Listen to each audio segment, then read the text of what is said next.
सिंधुदुर्ग जिल्ह्यात जमिनी बळकवण्यासाठी परप्रांतीय महिला व पुरुषांची कुमक आणून स्थानिक महिलांना मारझोड करण्याचे प्रकार घडू लागल्याने सर्वत्र खळबळ उडाली आहे।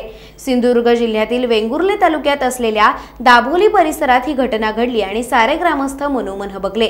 काही मंडळींनी 30 ते 40 परप्रांतीय पुरुष व महिलांना आणून ठेवले आहे। हे परप्रांतीय स्थानिक महिलांना मारझोड करू लागल्याने त्यांच्या संतप्त प्रतिक्रिया उमटल्या। या सर्वांच्या पाठीशी एक बलदंड राजकीय पुढारी असल्याचं चर्चिलं जात आहे। तसंच स्थानिक ग्रामस्थांच्या शेत जमिनींवर परप्रांतीयांना आणून अतिक्रमण करणारे हे राजकीय लोकांचे हस्तक असल्याची गावोगाव चर्चा सुरू झाली आहे। सिंधुदुर्गातील एक डॉक्टर व एक कायदेतज्ञ देखील असल्याचं चर्चिलं जात आहे। राजकीय बड्या पुढाकाराचा वरदहस्त असल्याने गोरगरीब ग्रामस्थांवर जुलूम सुरू झाला आहे। दाभोली येथील परप्रांतीय महिलांनी गावात घुसून स्थानिक महिलांना मारहाण केल्यानंतर पोलिसात तक्रार देण्यात आली, परंतु त्यावर अद्याप कोणतीही कारवाई झाली नसल्याचं ग्रामस्थ यांनी खिन्न मनाने सांगितलं।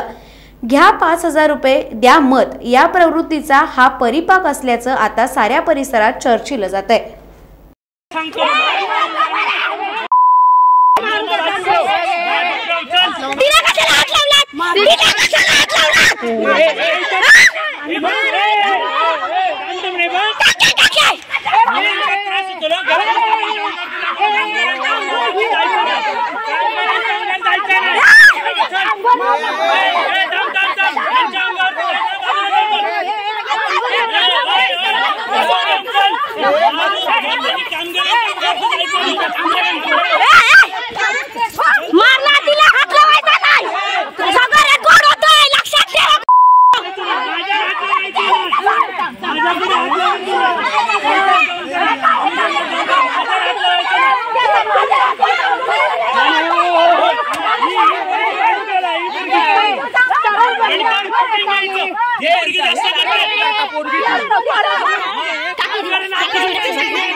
टाइम्स डिजिटलला लाईक करा, शेअर करा, सबस्क्राइब करा आणि बेल आयकॉन दाबायला विसरू नका।